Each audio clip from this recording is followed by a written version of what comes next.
आदाब नाज़रीन, आप देख रहे हैं सलाम टीवी। आपके साथ मैं हूं शबनम हसन।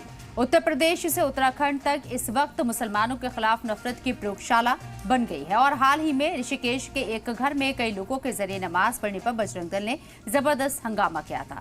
अब यूपी के बरेली में एक खाली घर में कुछ लोगों ने मिलकर इज्तिमाई तौर पर जुमे की नमाज अदा की तो गांव के लोगों ने हंगामा काट दिया।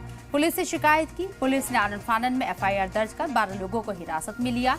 ऐसे में बड़ा सवाल यह है कि क्या अब घर के अंदर भी नमाज पढ़ना जुर्म है? क्या अपने घर में नमाज पढ़ने के लिए भी इजाजत लेनी होगी? क्या हिंदू अपने घर में पूजा करने की इजाजत लेते हैं? अगर नहीं तो फिर मुसलमानों पर ऐसा मजहबी पहरा क्यों? अपने एक्सपर्ट से इन्हीं सवालों के जवाब तलाशने की कोशिश करेंगे, लेकिन उससे पहले देखिए ये खास रिपोर्ट।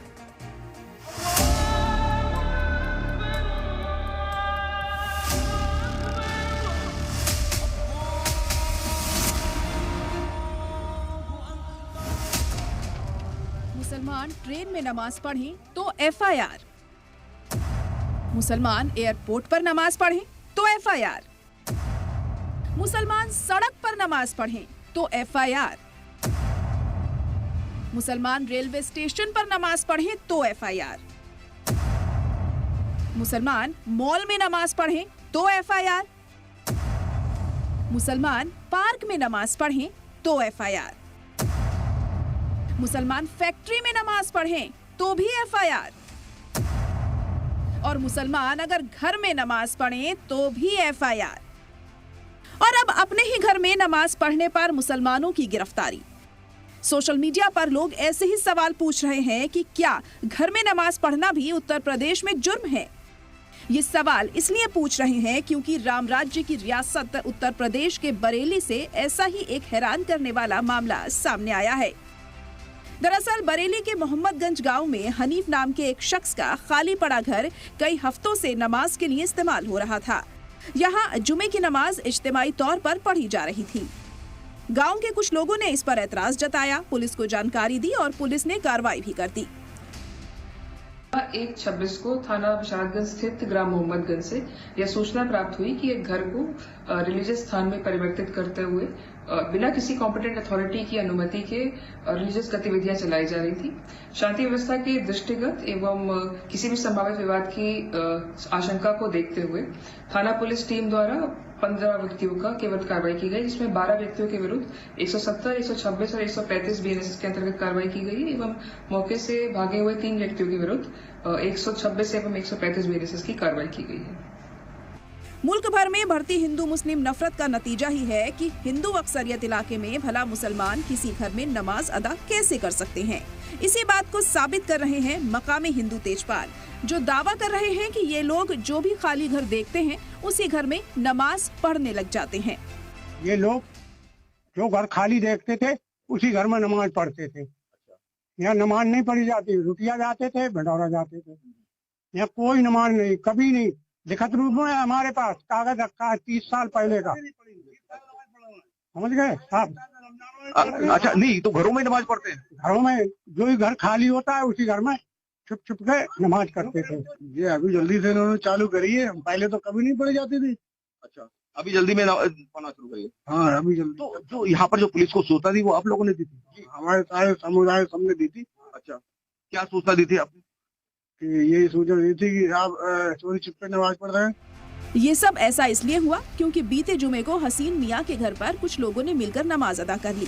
पुलिस की दबिश गिरफ्तारी के बाद हसीन मियां की मां ने बताया कि पहले दूसरे घर में नमाज होती थी, हमारे घर में पहली बार नमाज अदा की गई है। पहले पढ़ी जा रही थी उधर उन घर में। अच्छा, पहले भी घर में ही पढ़ी जा रही थी क्या? हाँ, पहले भी घर में ही पढ़ी जा रही थी। वो किसका मकान था वहाँ पे? वो उनका भाई, उनके भैया का तरीके। अच्छा, अब जो है आपके यहाँ नमाज पढ़ी जा रही थी? मेरे घर पहली बार पढ़ी गई, अब नहीं पढ़ी जाएगी। घर में नमाज पढ़ने को लेकर हुई गिरफ्तारी पर AIMIM के तर्जुमान वारिस पठान ने पुलिस एक्शन पर सवाल उठाए हैं। वारिस पठान ने पूछा है कि क्या इस मुल्क में मुसलमान होना गुनाह हो गया है? आइन का आर्टिकल 25 हमें मजहबी आजादी देता है, तो फिर कानून के किस तजवीज के तहत घर में नमाज पढ़ने पर गिरफ्तार किया जा सकता है? 12 मुसलमान लोग एक प्राइवेट प्रॉपर्टी में घर में नमाज पढ़ रहे थे जुम्मा की। कोई वीडियो बनाता है, पुलिस को देता है, पुलिस आके सबको अरेस्ट कर लेती है। अरे कौन से कानून के तहत, कौन से कानून के प्रावधान के तहत आप इनको अरेस्ट कर सकते हो, हिरासत में ले सकते हो? संविधान का आर्टिकल 25 इजाजत देता है राइट टू प्रैक्टिस रिलीजन का। और कोई नमाज पढ़ रहे थे, हाँ, किसी को तकलीफ नहीं दे रहे थे, किसी को डिस्टर्ब किए बिना अगर कोई नमाज पढ़ रहा है तो इतनी नफरत आप फैला दोगे? कानून, कायदा, संविधान सबका तुमने खात्मा कर दिया। तो हम तो चाहेंगे कि यूपी की सरकार इस बात का संज्ञान ले, जिसने भी अरेस्ट किया है क्या, किस बुनियाद पे किया है, क्या बेसिस पे किया है। वहीं लोकसभा एमपी चंद्रशेखर आजाद ने एक्स पर पोस्ट कर लिखा कि मोहम्मदगंज में एक जाति घर में नमाज अदा करने पर 12 लोगों को हिरासत में लिया जाना न सिर्फ इंतहाई शर्मनाक और तशवीशनाक है, बल्कि ये आइन पर सीधा हमला है। दरअसल हाल के दिनों में उत्तर प्रदेश से उत्तराखंड तक नमाज को लेकर हिंदू तंजीमों ने काफी बवाल खड़ा किया है। यही वजह है कि सरकारों ने वोट बैंक को खुश करने के लिए वक्त वक्त पर नमाज पर पहरा लगाया है। ऐसे में बड़ा सवाल यह है कि आखिर सड़क पर हिंदू मजहब की यात्राएं निकल सकती हैं, लेकिन घर के अंदर नमाज पर पहरा लगाया जाता है। क्या ये आइन की खिलाफ वर्जी नहीं है? सलाम टीवी के लिए नदीम अहमद की रिपोर्ट। और इस मौजू पर बात करने के लिए जो खास मेहमान हमारे साथ चर्चा में जुड़े उनका तारुफ आपसे कराना चाहेंगे। Athar Alam, advocate, supreme court of India से हमारे साथ मौजूद हैं और दीगर मेहमान भी हमारे साथ शामिल होंगे बात करने के लिए। अतर साहब, आपसे समझने की कोशिश करेंगे। हमारे साथ AK धर साहब भी मौजूद हैं, यहाँ एक्स DGP हैं उत्तर प्रदेश से। AK धर साहब, इस्तकबाल है आपका भी सलाम टीवी में। अतर आलम साहब, मेरे सवाल आपसे है पहले, जिस तरीके से ये पूरा मामला बरेली से सामने आया और घर के अंदर नमाज पढ़ना एक तरीके से गैर कानूनी करार दे दिया गया, जिसको लेकर यहाँ शांति भंग करने जैसे इल्जाम लगे और पूरा मामला भी दर्ज हुआ, हालांकि जमानत हो चुकी है मजिस्ट्रेट से। क्या वाकई में ये एक जुर्म है घर के अंदर नमाज पढ़ना, इज्तिमाई नमाज पढ़ना? कोई जुर्म नहीं है। जब आपको कॉन्स्टिट्यूशन ऑफ इंडिया ने ये इख्तियार दे रखा है और आर्टिकल 25 इस बात से बिल्कुल क्लियर वाज़ा है कि राइट टू रिलीजियस प्रैक्टिस की बात कही गई है, तो कहाँ से जुर्म हो गया ये बताएं आप। ये तो एक पर्टिकुलर कम्युनिटी को टारगेट किया जा रहा है नमाज के नाम पे। जी, हमारे साथ AK धर साहब भी मौजूद है बात करने के लिए और कामरान मलिक साहब, एडवोकेट, सुप्रीम कोर्ट भी हमारे साथ इस चर्चा में जुड़ गए हैं। AK धर साहब, आपसे समझने की कोशिश करूंगी, पुलिस की बहुत बड़ी जिम्मेदारी होती है, वो केस को किस दिशा में लेकर जाती है, क्या डायरेक्शन देती है, किस तरह की दफात यहाँ पर लगाती है, कोर्ट में भी फिर मामला उसी तरीके से पेश किया जाता है। क्या वाकई में घर के अंदर एक धार्मिक यहाँ पर रिचुअल्स, अगर मैं बात करूँ, यहाँ कुछ यहाँ नमाज पढ़ी जा रही थी और इज्तिमाई तौर पर यानी कि ग्रुप में नमाज पढ़ी जा रही थी, तो क्या वाकई में इतना बड़ा संगीन जुर्म हो गया जो पुलिस ने इतनी बड़ी धाराएं यहाँ लगाई, शांति भंग करना ये भी इल्जाम लगे और इसी के तहत मामला दर्ज हुआ? देखिए, किसी व्यक्ति द्वारा या किसी परिवार के लोगों द्वारा अपने घर में कोई पूजा पाठ करें, नमाज पढ़ें, तो वो कोई रोक नहीं है उस पर। वो धार्मिक आजादी की स्वतंत्रता है। संविधान की आर्टिकल 25 के अंतर्गत ये सभी नागरिकों को ये स्वतंत्रता मिलती है। लेकिन जो मामला मोहम्मदगंज का है उसमें है कि किसी दूसरे मकान में शुक्रवार को समूह में नमाज पढ़ी गई, उसके बाद हनीफ के घर में सामूहिक रूप से नमाज पढ़ी गई। जो सुनने में आ रहा है कि इनसे हनीफ के परिवार से शायद उसमें पूछा भी नहीं गया था। और पुलिस को अगर ये आशंका होती है कि किसी भी ऐसे सामूहिक गतिविधि से, सामूहिक कार्रवाई से जिससे शांति भंग होने की आशंका है, संभावना है, तो पुलिस निरोधात्मक कार्रवाई कर सकती है। और इस मामले में कोई FIR नहीं दर्ज हुई है, कोई FIR नहीं दर्ज हुई है। पुलिस ने एहतियातन शांति न भंग हो उसके अंतर्गत प्रिवेंटिव कार्रवाई, निरोधात्मक कार्रवाई की है। और उनको जो 12 लोगों को अरेस्ट होने की बात कही जा रही है, पुलिस को अधिकार नहीं, पुलिस ले जाकर के मजिस्ट्रेट के सामने प्रस्तुत कर दी, मजिस्ट्रेट ने उनको छोड़ दिया जो है।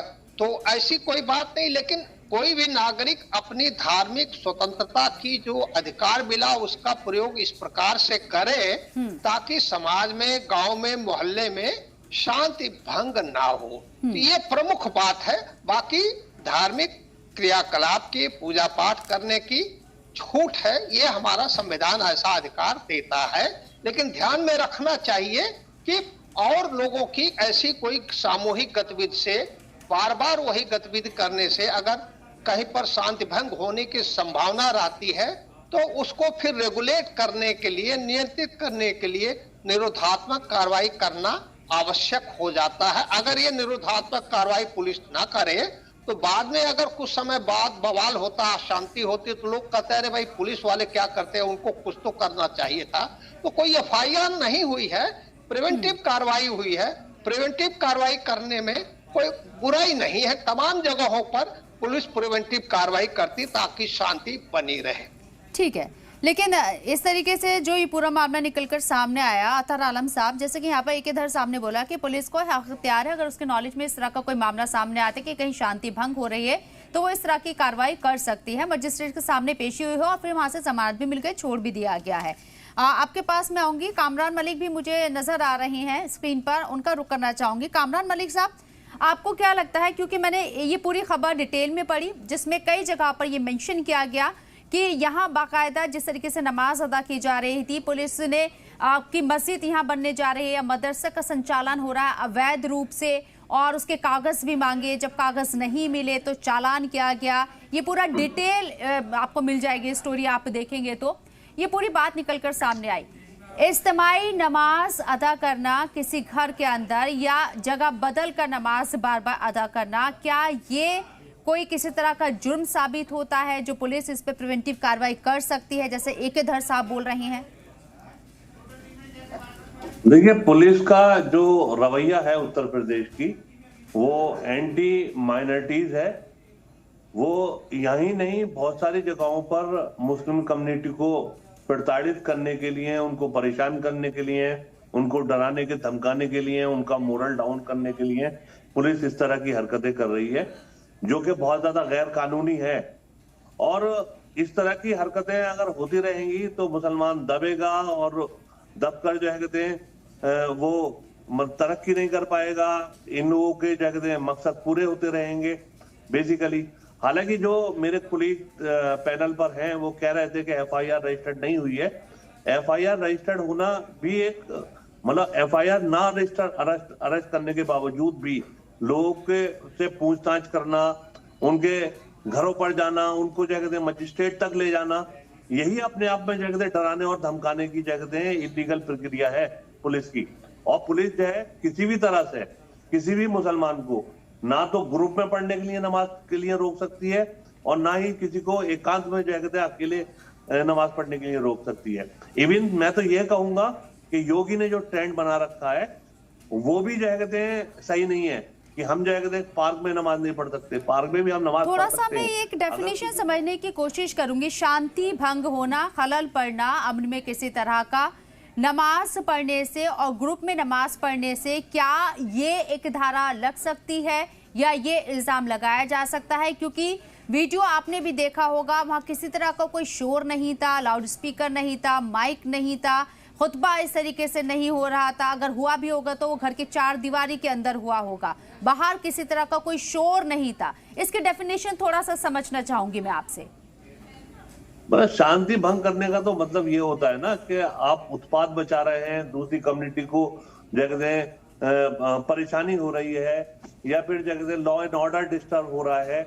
इस तरह का कुछ नहीं है। आप जगह कोई आदमी जगह जेलेसी में मेरे घर पे जगह मेरे खिलाफ कंप्लेन कर दे तो ये पुलिस की जिम्मेदारी बनती है और ये कहने की उससे कि आप जो इस तरह का ऑब्जेक्शन कर रहे हो, गलत कर रहे हो, कि वो अपना अलग एकांत में जो है ग्रुप में नमाज पढ़ रहे हैं, कोई शांति नहीं भंग हो रही। और पुलिस किस लिए है वहां पर? भाई अगर शांति भंग हो रही है तो पुलिस जो है एक कर्मी नहीं 10 कर्मी और बुला लो वहां पर। जो लोग नमाज पढ़ रहे हैं उनको नमाज पढ़ने दो। बाकी जगह शांति भंग करने का तो मतलब ये होता है कि लोग जो है खड़े हो जाएं और जो कहते हैं दूसरे और अदर कम्युनिटीज के लोगों को डिस्टर्ब करें, शोर शराबा करें, उनको धमकी दें, इस तरह से जो है शांति भंग करना होता है। ये तो अननेसेसरी जगह दबाने वाली बात जो मैं कह रहा हूँ वही है और ये चीज खत्म होनी चाहिए। ये जिम्मेदारी जो है हमारे जो है कहते जो जुडिशरी है उसकी है। ये जिम्मेदारी जो आला ऑफिसर एग्जीक्यूटिव हैं, पुलिस कर्मी हैं और क्या कहते हैं जो सरकारी अदर एजेंसीज है उनकी है कि वो जो है समाज में जो है सही से जो है लोगों को समझाएं कि क्या चीज जो है शांति यानी कि एक काउंसलिंग हो सकती थी अगर जो दूसरे पक्ष के लोग यहाँ पर किसी तरह की कोई शिकायत लेके गए हैं पुलिस के पास या किसी तरह के वीडियो यहाँ वायरल किए गए हैं तो एक काउंसलिंग हो सकती थी, लेकिन हिरासत में लेना गलत है, आप ये कहना चाह रहे हैं। अतर आलम साहब, आपके पास मैं आना चाहूंगी, क्या होता है अक्सर, मैं कानून के नजरिए से आपसे समझने की कोशिश करूंगी, अगर कोई एक पक्ष किसी की शिकायत करता है और उसमें किसी तरह का कोई एविडेंस नहीं मिलता है, जैसे कि मैंने कहा कि अवैध मदरसा का संचालन किया जा रहा था, हालांकि पुलिस को वहां से ऐसा कुछ भी नहीं मिला है, सिर्फ नमाज अदा हो रही थी, किसी तरह का कोई डॉक्यूमेंट या किसी तरह की और दूसरी जो सामान होते हैं वो वहां से मौजूद नहीं हुए हैं। पुलिस का काम क्या होगा? क्या एक काउंसलिंग दोनों पक्ष की कराई जाए और मामले को वहीं पर खत्म किया जाए, या फिर इसी तरीके से कार्रवाई हो सकती है आने वाले वक्त में भी? अतर साहब, आवाज सुन पा रहे हैं मेरी? आप शायद मेरी आवाज आप तक नहीं पहुंच रही, आऊंगी मैं आपके पास। हमारे साथ एकेधर साहब भी मौजूद है। एकेधर साहब, आपसे इस पे डिटेल में मैं बात करना चाहूंगी। पुलिस का पहला काम क्या है अगर इस तरह की कोई शिकायत आती है और पुलिस को खुद वहां से किसी तरह के कोई डॉक्यूमेंट, किसी तरह के ऐसे संदिग्ध सामान नहीं मिलता है जिसके ऊपर ये मामला बने, जिसकी शिकायत लोगों के जरिए की जा रही है, तो क्या महज काउंसलिंग करके इस मामले को रफा दफा करना चाहिए था या फिर हिरासत में लेकर मजिस्ट्रेट के पास ले जाकर पेश करना चाहिए था? देखिए, किसी भी विवाद में अगर बातचीत से समझा बुझा करके विवाद शांत हो जाए तो वह सर्वश्रेष्ठ होता, सबसे अच्छा रास्ता होता है कि मसले को बातचीत करके समझा बुझा करके सुलझा दिया जाए और इस तरीके से सुलझे कि सभी पक्ष उससे संतुष्ट हो जाएं, तो यह सर्वश्रेष्ठ है, सबसे अच्छा यही होना चाहिए। लेकिन जिस मामले की हम लोग बात कर रहे हैं, अभी पहले के वक्ता ने कहा कि पुलिस क्या कर रही थी, पुलिस को जाकर के ड्यूटी दे देना चाहिए था। वो बात तब आती है जब पुलिस को इसकी सूचना दी जाए। अगर लोग पुलिस को ये सूचना दे कि यहाँ पर हम सामूहिक नमाज नियमित रूप से करना चाह रहे हैं, तब पुलिस की ड्यूटी वहां पर बनती है। अन्यथा अपने घरों पर पूजा करने के लिए कोई अनुमति की जरूरत नहीं। ये धार्मिक स्वतंत्रता है, संविधान देता है। लेकिन सामूहिक गतिविधि के लिए, सामूहिक नमाज के लिए, सामूहिक पूजा के लिए, वो भी ऐसी पूजा अगर साल में एक बार होती है तो कोई ऐसी दिक्कत नहीं उसमें जो है। लेकिन अगर हर हफ्ते में एक दिन होना है या महीने में एक दिन होना है तो पुलिस को सूचित करना जरूरी है, पुलिस से, प्रशासन से अनुमति लेना जरूरी है।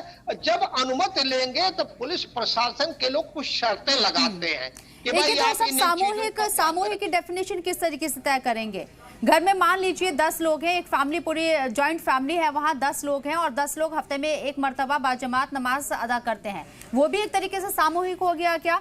या फिर बाहर के लोग आके नमाज पढ़ रहे वही सामूहिक? तादाद से आप इसको डिफाइन करेंगे, कैसे डिफाइन करेंगे? मैं सामूहिक का मतलब समझना चाह रही हूँ।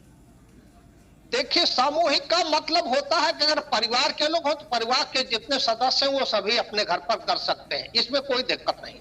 दूसरी बात, अगर अलग अलग परिवारों के लोग हैं, अलग अलग गांवों से आ रहे हैं, घरों से आ रहे हैं, आज 10 लोग हैं और हफ्ते भर बाद वहां पर 15 हो जा रहे हैं, अगले हफ्ते वहां 25 हो जा रहे हैं, अगले हफ्ते 100 हो जा रहे हैं, तो इसको सामूहिक कहेंगे, इसको सामूहिक कहेंगे।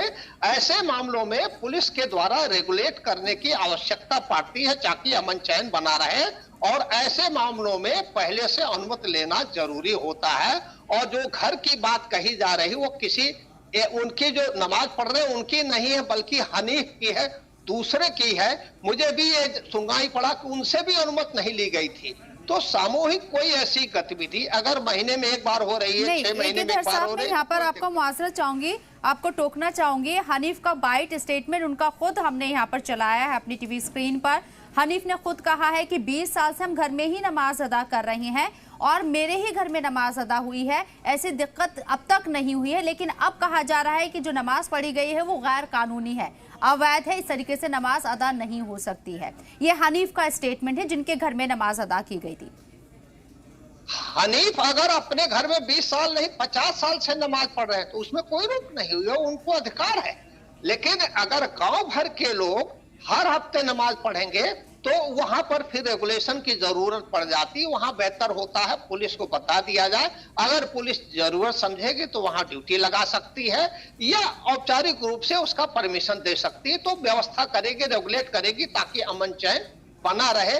पुलिस की जिम्मेदारी है गांव में, शहर में, कस्बों में अमन चैन बनाए रखना, वो जिम्मेदारी उसको निर्वहन करना जरूरी है। कामरान मलिक साहब, एक इधर से आपकी बात जहां तक मुझे समझ में आई है, पुलिस के पास अगर कोई मामला जाएगा तो पुलिस से एक्शन लेगी सीधे तौर पर, ये नजर आ रहा है। आपको लगता है कि जो गांव से ये खबर सामने आई है वहां किसी तरह की कोई दिक्कत होनी चाहिए? 1500 की आबादी है गाँव की, 1300 वहां मुस्लिम समुदाय के लोग हैं और 200 वहां पर हिंदू समुदाय के लोग हैं।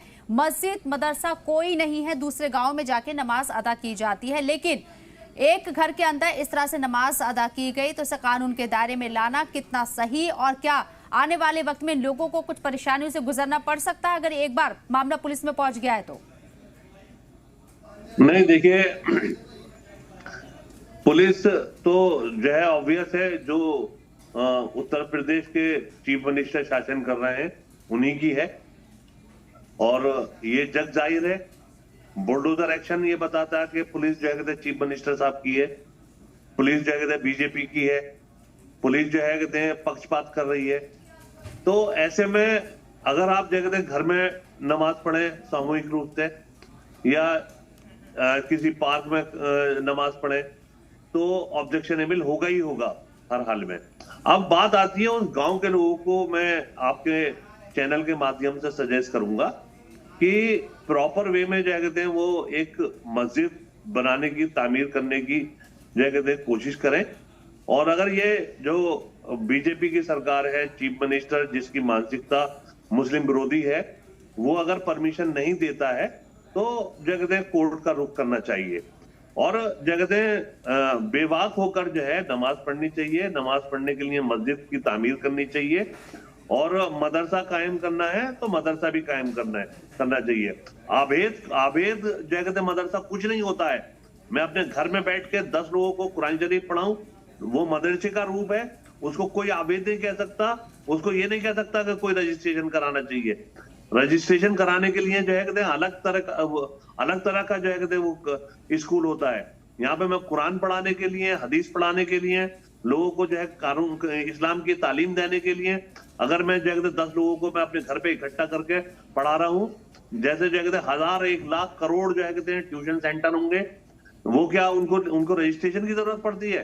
तो इस तरह से हम कर सकते हैं, बट एक माहौल बनाया गया है और जो कहते हैं जब से जो है ये लोग आए हैं, इनकी मानसिकता जो है इस तरह की है कि ये किसी न किसी तरह से एक कम्युनिटी विशेष को परेशान करना है और वो परेशान कर रहे हैं। जी, चलिए, बहुत बहुत शुक्रिया आप खास मेहमानों का हमारे साथ जुड़ने के लिए, अपना कीमती वक्त देने के लिए। लेकिन बरेली से जो ये खबर सामने है उसने सोचने पर मजबूर कर दिया कि घर में नमाज पढ़ना क्या एक जुर्म है यहाँ, और नमाज भी क्या अवैध होती है, इसको भी लीगल तरीके से पढ़ा जाना चाहिए। पुलिस वालों के ऊपर बहुत जिम्मेदारी है। पुलिस ने जिस तरीके से इस मामले को पेश किया, क्या वाकई में इस तरीके से पेश किया जा सकता था? बहरहाल बहुत बहुत शुक्रिया। इसी के साथ मुझे दीजिए इजाजत। आप देखते रहिए सलाम टीवी। आदाब।